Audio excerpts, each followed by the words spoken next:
What's going on, everybody? Ken Howard with Green Mountain Defense, coming at you today with a 500 round video review of the Glock 44 22LR handgun.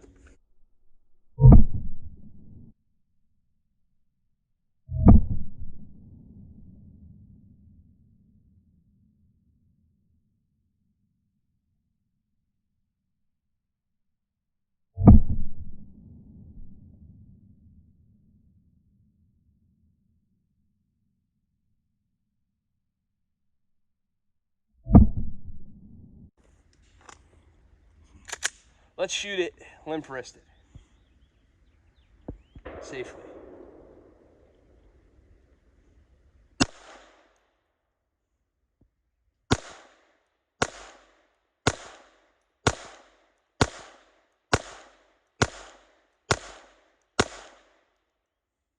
Okay.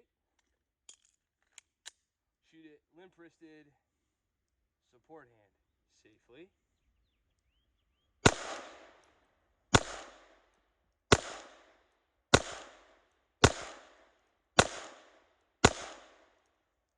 That was not a malfunction. That was a miscount in rounds. There's no brass anywhere. There's only 7 shots though. Let's keep doing that.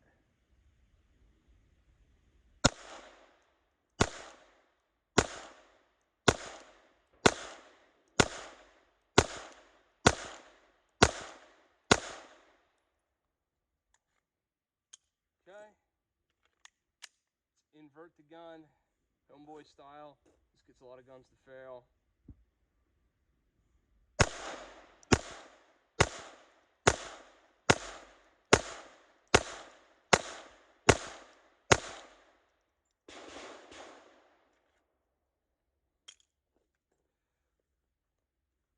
Go homeboy style the other way. Force pointing down. Let's see if it feeds. Fed, fine. Homeboy style the other way.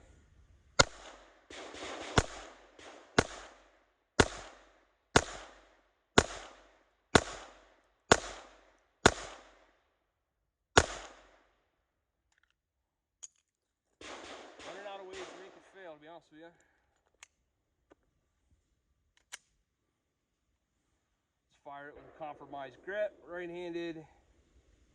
The pinky finger with the middle finger.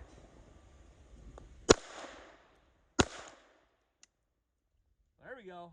That one did it. Sure did. Let's keep trying that.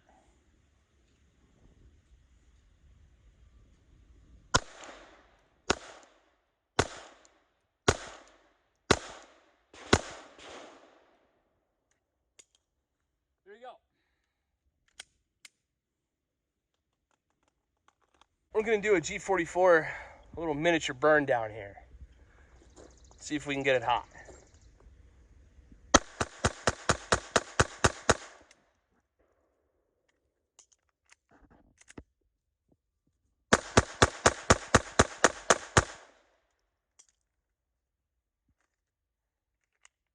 Fuck it, right-handed.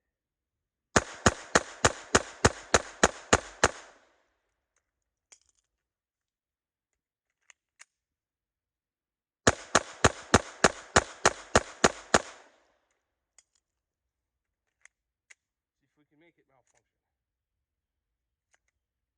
You know, you can't get away with that center fire shit like you do in a rimfire. It ain't gonna work.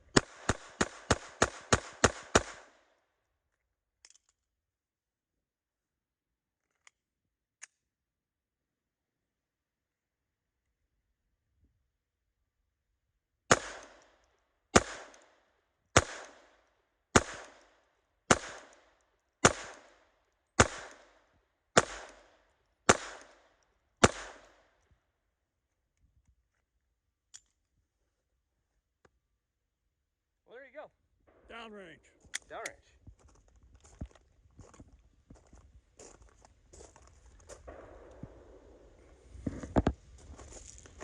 Hell, you can't force it to fail.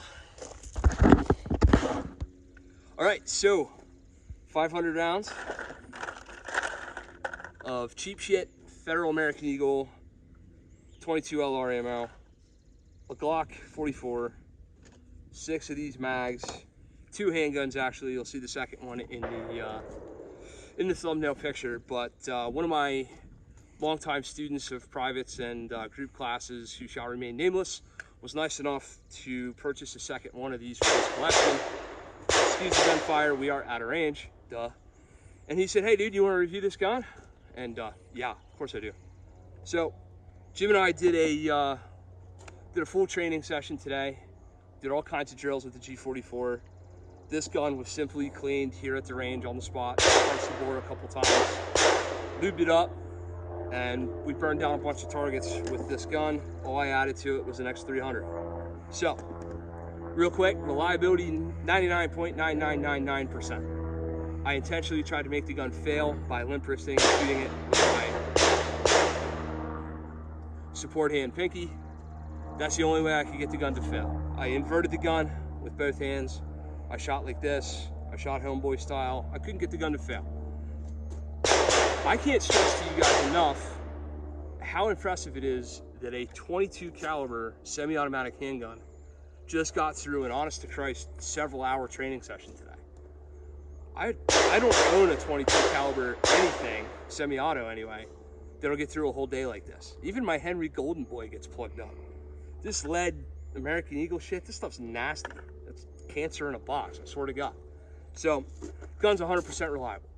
I'm gonna just call it. I don't think you're gonna have a problem. And here's the thing, right? I'm no paid shill reviewer or nothing for Glock. You guys know I'm a fanboy, you know I enjoy their stuff, but holy shit.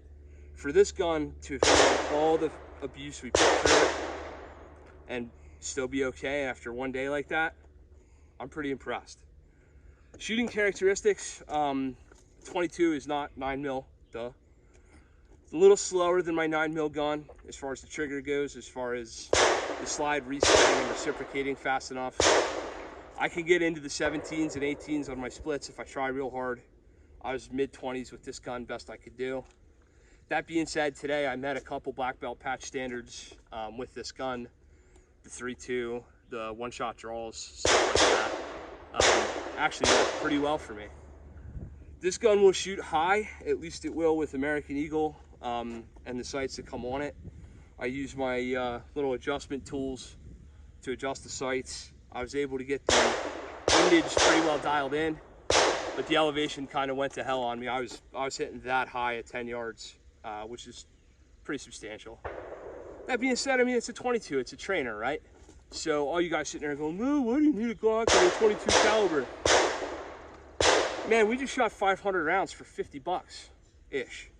That's pretty good in today's economy. You guys are, you know, saving up ammo. You can't find any 9mm or 5.56 anywhere. A lot of us have stashes upon stashes of 22. This is a great way to get out and train. Would I train recoil anticipation with this thing? No. Would I put a lot of stock into whether or not I could run the super test with this thing? No. One-shot draws? Hell yeah. Transitions? Hell yeah. Manipulations, reloads, all that kind of stuff? Why not? This thing's fine. We ran the IDPA 5x5 today. I shot master with it, which includes a 5 reload 5. Went fine. As far as what the gun is, it is a Glock 19 with a different, I'm gonna call it a Z-Max slide for lack of knowledge of what the slide's actually made out of. That is my guess. It's essentially a polymer slide and a polymer frame.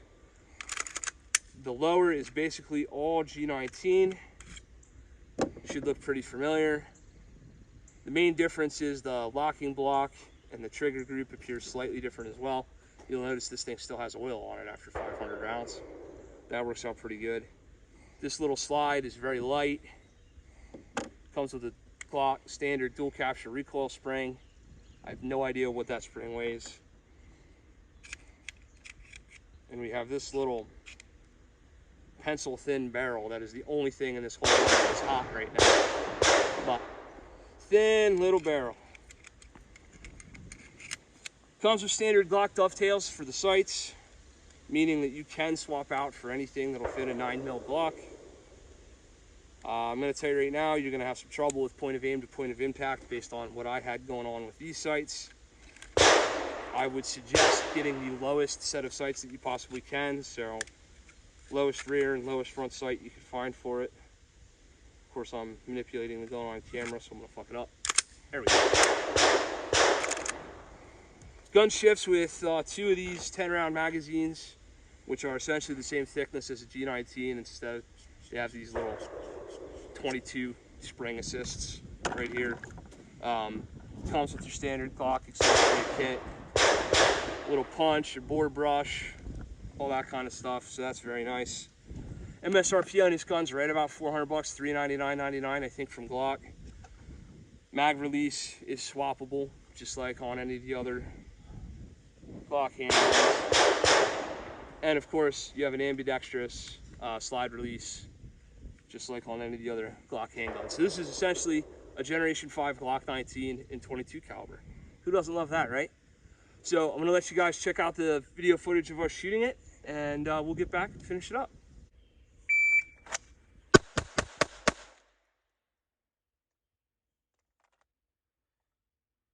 219 with a 128 draw.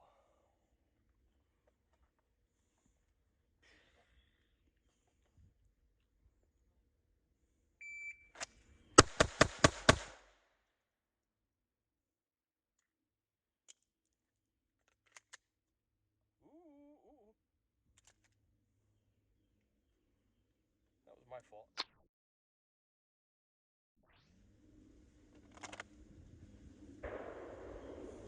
209, 119 draw.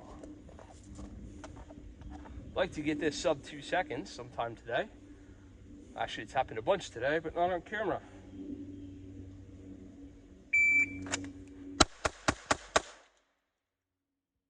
That wasn't it. Now I got 4 rounds left because I had a malfunction.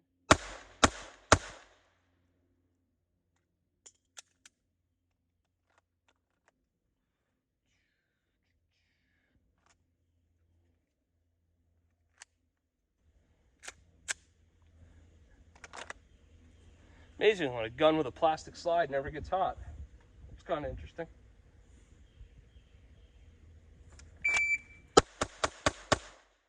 There it is. 188.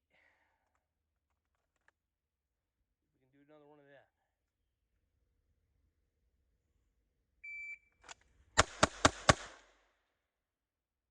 Well, we coulda. I just can't count.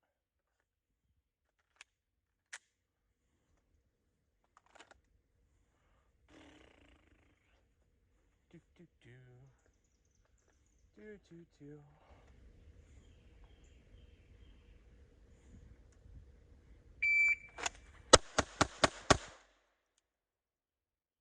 209 again.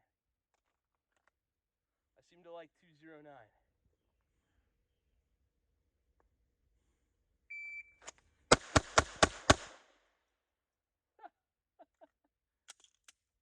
Holy shit. 201. A 104 draw.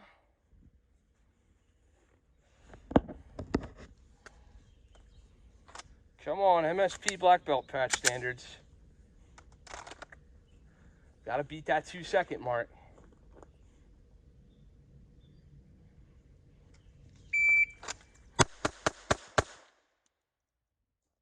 God damn it.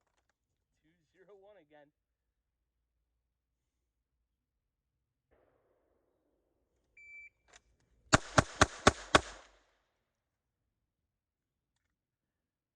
$219.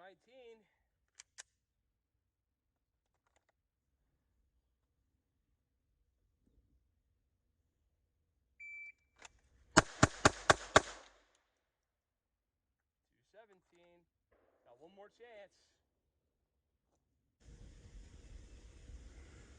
Cool, guys. So Glock 44 22. Today was a nice surprise.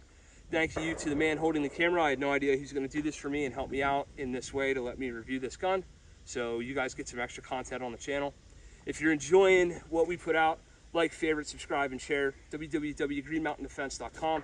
If you're interested in a class, please come out and train. greenmountaindefense.com/training.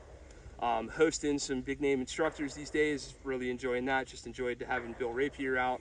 Scott Jedlinski's been out. We've got Tim Herron coming.